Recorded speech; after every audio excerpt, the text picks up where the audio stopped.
We're here tonight once again at Creative Social Presents, and the theme tonight is Can You Hack It? And we're on the couch here with Liz. Hi, I'm good, thank you. I'm not sure whether I can hack this or not. And remind us again, what agency do you work at? Start JG. Start JG. And so tonight the theme is Can You Hack It? It's an all-lady lineup. Did you know that? Yeah, I did. But there's going to be no bra burning, I promise. Uncomfortable guy sitting here trying not to mention bras now. So what's your talk? I mean, we had a little chat beforehand about hacking and is it guys in basements and coding, and actually you're not talking so much about that tonight. No, I always like to twist it. Can you hack it is obviously the overarching idea, and we normally in these types of events try and twist it slightly. So I've decided to talk about body hacking. It's all based around the superheroes and superpowers. So basically, we're trying to mimic those superheroes, and a lot of people nowadays are trying to put implants into their hands. Having kind of like a filmmaker, basically, he lost his eye, so he was like, well, why can't I have my camera recreated in my arm, in my eye, sorry, and and then I can do my filming that way. So I'm talking about that. It's a bit freaky. There's certain things in there where you're just like, you've gone too far. So, it'll be an interesting one. But, wearable technology is quite a hot topic right now. Yeah, I mean, there are wearable technologies out there. I mean, that's not hacking your own body, but there are some people that are hacking their own body to put stuff in where, to be honest with you, they probably could have gone on the high street and bought a wristband to do exactly the same thing.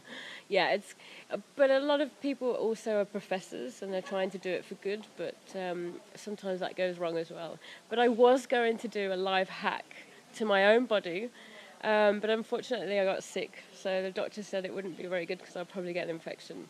But you can buy DIY kits online, and you can put chips in your hands.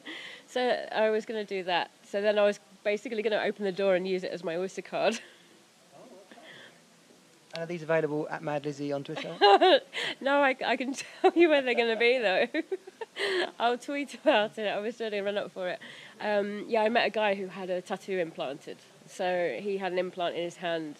And then when you put your phone over it, you can see the tattoo kind of move over his hand. So I got in contact with him. He then gave me a name from another site of a guy who sells kits to actually do this. So yeah, it's called biohacking. And trying to keep within any kind of semblance of the theme for the creative industry. Is this something that brands, and is there an avenue for creative and advertising through all this? I definitely think there's an avenue around, like you say, the wearable technology side of it. So if I was to say a superpower which you use your brain to do stuff, then there's neuroware. So that type of thing is becoming interesting. And to use body hacking in an experience, I suppose, would be quite nice. But is it relevant? Yes, it is, because basically technology is obviously going a bit faster and it is relevant.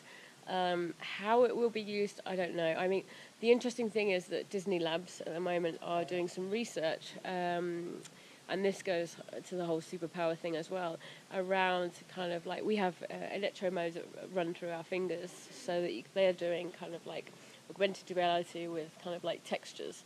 So you could have an object and then you could run your fingers over it and you could actually feel what that is.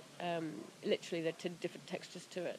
So, I mean, that works if you're in museums, for instance, and you can't actually touch the objects. Then you could put your hand on it and actually feel what it would be like. So that type of thing is interesting. But, I mean, advertising for me is not advertising anymore. I think what we're doing is we're not doing advertising, we're creating experiences so that we remember brands that way, rather than creating ads. Yeah. And for anyone who's interested in this whole subject, do you know blogs and things that you follow around? I mean, I follow Disney Labs and MIT Media Labs doing some really interesting stuff on immersive storytelling, so that's a good one to check out. I mean, I meet so many different people. I've got lists and lists and lists, but my notes on my phone are like my life. Yeah.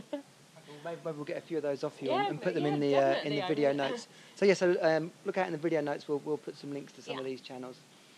Well, can't wait to hear you do your piece later on. I know, that's if I keep my voice and my ears don't pop. But thank you very much. It was great to meet you. Yeah, thanks for being on the couch. Cool. Cheers.